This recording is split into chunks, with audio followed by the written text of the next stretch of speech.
ce tutoriel, je vais vous montrer comment allumer les phares d'une voiture. Et puis on peut les faire clignoter, mais ça ne fera pas partie du tutoriel parce que bon, c'est un autre tuto. Ce que je veux vous montrer, c'est comment réaliser l'effet de faisceau. Et vous voyez un peu le blanc sur la route là. Sinon, vous voyez, si on fait le faisceau direct, bon, ben, ça fait pas joli. Hein. Il faut ajouter un petit blanc là. Alors, vous ouvrez votre image, vous venez à droite sur la palette des calques, vous la déverrouillez en cliquant sur le cadenas, et on va la convertir en objet dynamique. Alors, on vient ici, là, sur le petit carré avec les traits, là, vous cliquez, et vous venez sur convertir en objet dynamique. Vous faites un clic gauche, et vous voyez, ça vous a affiché une petite vignette là, qui vous indique que maintenant, votre image, c'est un objet dynamique. On va la dupliquer. Alors pour la dupliquer, vous faites un petit clic gauche dessus et vous la faites glisser à gauche de la corbeille sur le carré avec le petit coin replié et vous lâchez. Et vous fermez le petit œil de l'image du dessous. Alors maintenant, on va lui donner un effet de nuit. Alors pour lui donner un effet de nuit, vous vous assurez que votre calque 0 copie soit toujours en surimpression et actif. On descend en bas de la palette des calques sur le rond à moitié rempli. Vous cliquez et là vous allez venir sur correspondance de la couleur. Vous faites un clic gauche sur correspondance de la couleur. Ça vous ouvre une fenêtre, vous venez sur Charger 3D, Lutte.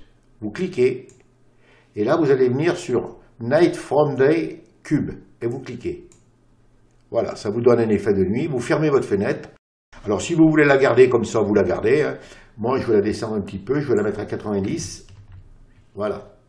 Donc maintenant on va faire notre faisceau. Alors on va réduire un tout petit peu l'image, il faut la réduire un petit peu quand même, parce qu'on va sortir de l'image. Vous venez à droite sur la palette des calques. Vous vous assurez toujours que le calque correspondance de la couleur soit actif. Vous cliquez dessus s'il n'est pas actif pour le mettre en surimpression. Et on va mettre un calque de fusion. On descend en bas de la palette des calques, à gauche de la corbeille, sur le petit carré avec le coin replié, vous cliquez. Et vous voyez, ça vous a mis un calque de fusion vide. Ensuite, on vient à gauche sur la barre des outils et on va prendre l'outil plume. Alors, pour ceux qui manipulent pas trop bien la plume, vous inquiétez pas, c'est que des lignes droites. Hein. Donc, et vous cliquez sur outil plume. Si vous avez une petite croix comme moi, vous enfoncez la touche fermage et votre plume apparaît. Vous venez en haut là et vous vous assurez que vous soyez bien sur tracé. Si vous êtes sur forme ou pixel, vous cliquez sur tracé. Alors on peut grossir un petit peu là, hein, quand même si on veut. Hein. Je vais grossir un peu pour que vous voyez bien. Vous amenez votre plume ici là sur le phare, vous faites un petit clic. Ça vous fait un point d'ancrage. Vous venez ici là, vous en faites un second. Ensuite vous venez sur la navigation là et vous réduisez votre image. Alors si vous n'avez pas la fenêtre de la navigation, vous venez sur Fenêtre et vous cliquez sur Navigation et ça vous la mettra. Donc on en est à ce point là, on vient ici à peu près là, elle est légèrement tournée la voiture, on va le mettre comme ça ici là, et vous faites un autre clic. Vous venez à peu près là, vous en faites un autre et vous joignez les deux bouts. Voilà la forme que vous devez avoir. Vous mettez votre plume au milieu, vous faites un clic droit et vous venez sur définir une sélection. Faites un clic gauche sur définir une sélection. Une fenêtre s'ouvre, vous cliquez sur OK. Vous touchez rien et OK. Ça vous affiche la sélection pointillée. Et là, on va la remplir en blanc.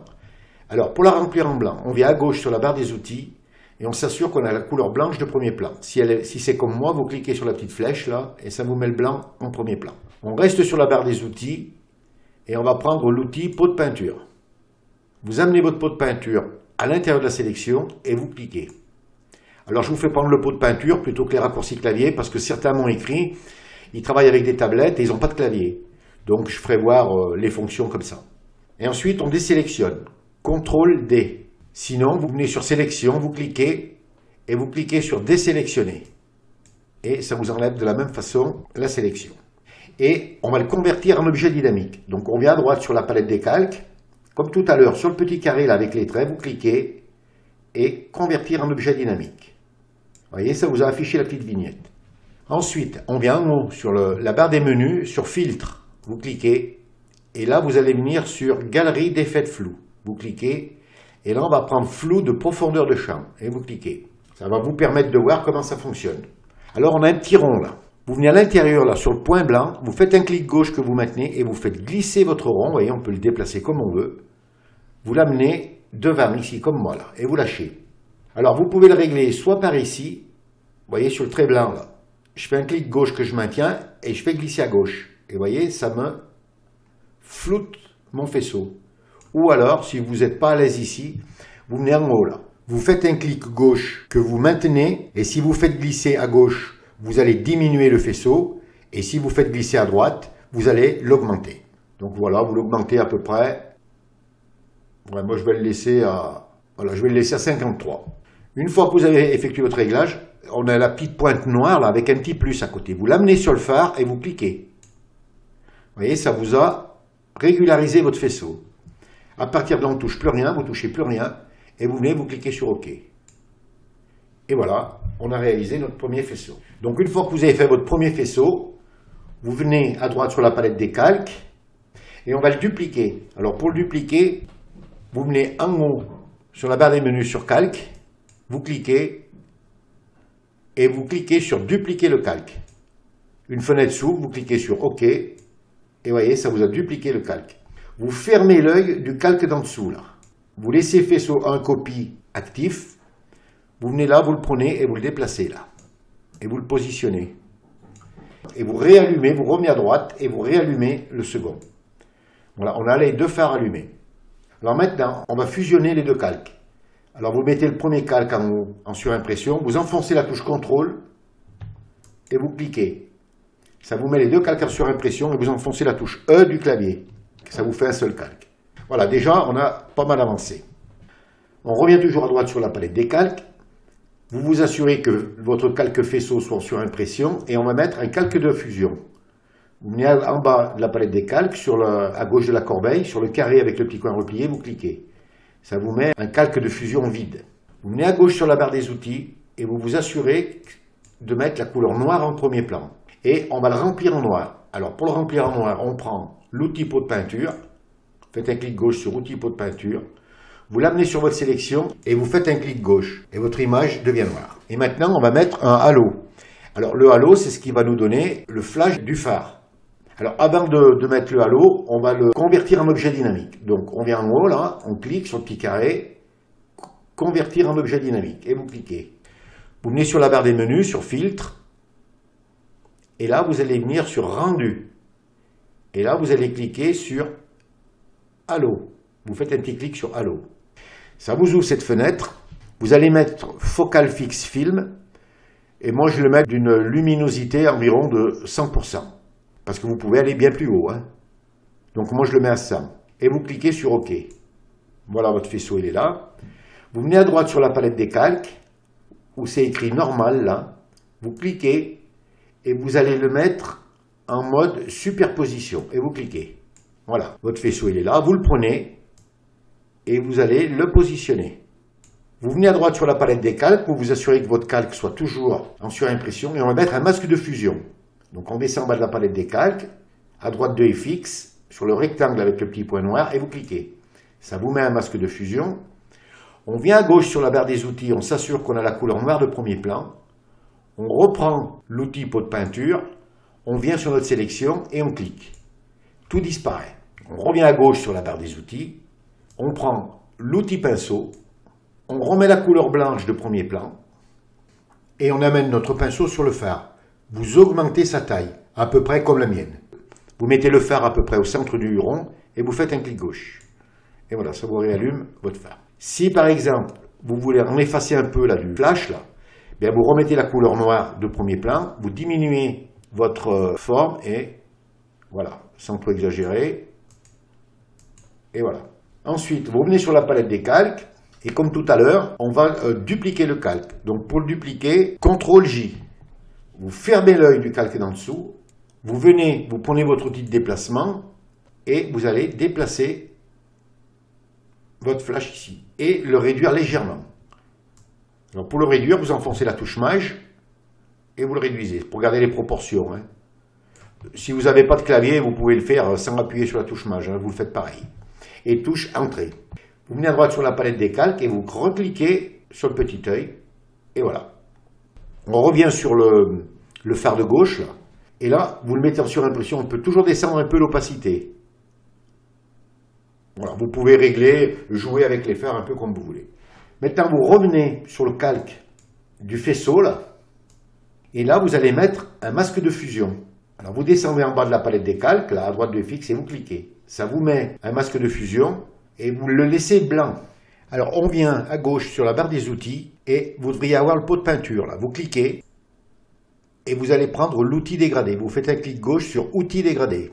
On vient en haut sur la barre des options, sur le rectangle là. Vous cliquez, ça vous ouvre l'éditeur de dégradé. Vous prenez le curseur, vous faites glisser et vous cliquez sur le dégradé noir et transparent. Vous faites un clic gauche et OK.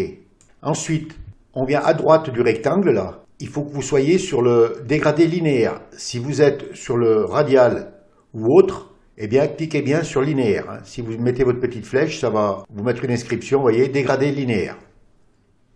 Vous réduisez un petit peu votre fenêtre, comme ça. Vous amenez votre flèche ici, là, et vous faites un petit trait. Alors, on ne l'a pas toujours du premier coup, hein, mais bon. Vous voyez, bon, un peu plus. Voilà, je vais les laisser comme ça. Et vous remettez taille écran. Alors là, après, c'est à vous de voir, hein. Soit vous l'amenez plus loin, soit moins loin, soit vous le faites, soit vous ne le faites pas. Maintenant, on va donner la lueur à la route, parce que bon, là, c'est trop net. Hein. Alors, vous venez à droite sur la palette des calques, vous cliquez sur le dernier calque en haut de la pile, là. Vous descendez en bas de la palette des calques et vous allez mettre un calque de fusion. Le calque de fusion vide, c'est posé. On vient à gauche sur la barre des outils, et là, on va prendre l'outil ellipse de sélection, et vous cliquez dessus. Je vais réduire un peu. Vous amenez votre outil là et vous allez faire une ellipse. Vous voyez à peu près comme je fais moi là. Et vous lâchez. Vous mettez à gauche sur la barre des outils la couleur blanche en premier plan. Vous venez, vous prenez votre outil pot de peinture. Vous amenez votre pot de peinture et vous peignez. Vous désélectionnez CTRL-D. Et on va convertir en objet dynamique notre calque. Donc sur le petit carré comme tout à l'heure encore. Convertir en objet dynamique. Quand on travaille avec les filtres, il vaut mieux les convertir en objet dynamique parce que avec CTRL F, on peut y revenir dessus. Et là, donc on revient sur filtre, on clique, galerie d'effets de flou, flou de profondeur de champ, et vous cliquez. Vous cliquez à l'intérieur sur le petit point blanc et vous faites glisser votre rond au milieu. Vous venez sur le trait blanc, là vous cliquez et vous le faites glisser à gauche. Et là vous allez faire un flou maximum. Une fois que vous l'avez fait, ou alors vous venez sur la réglette et vous faites avec le curseur. Moi je l'ai mis, vous voyez, à 330. Enfin vous verrez, c'est en fonction de l'image que vous aurez. Et vous cliquez sur OK. On reprend l'outil de déplacement et là vous le prenez et vous allez le régler un petit peu. Parce que vous voyez, il faut pas qu'il soit trop blanc hein, quand même. Voilà, c'est une petite lueur qu'on met. Voilà. On ferme le petit œil. Voilà, on voit bien la lueur. Et si vous estimez qu'il y en a trop, ben vous l'enlevez encore un peu. Hein. Voilà, je clique sur l'œil, et voilà, on remet à l'écran, et voilà, on a allumé les phares d'une voiture, on a donné de la lueur sur la route, et c'est assez réaliste. Alors bien sûr, ce n'est pas des vrais phares de voiture, hein, mais ça peut vous permettre de faire des illusions, de faire des effets, et ensuite de faire comme j'ai fait moi, eh bien, vous l'animez, mais ça je vous le ferai voir sur un autre tutoriel, et voilà le résultat. Voilà, ce tutoriel est terminé. Si vous avez aimé, vous cliquez sur j'aime. Si vous avez des questions, n'hésitez pas à les poser. Abonnez-vous à la chaîne. Je vous dis au revoir, merci et à bientôt pour un nouveau tuto.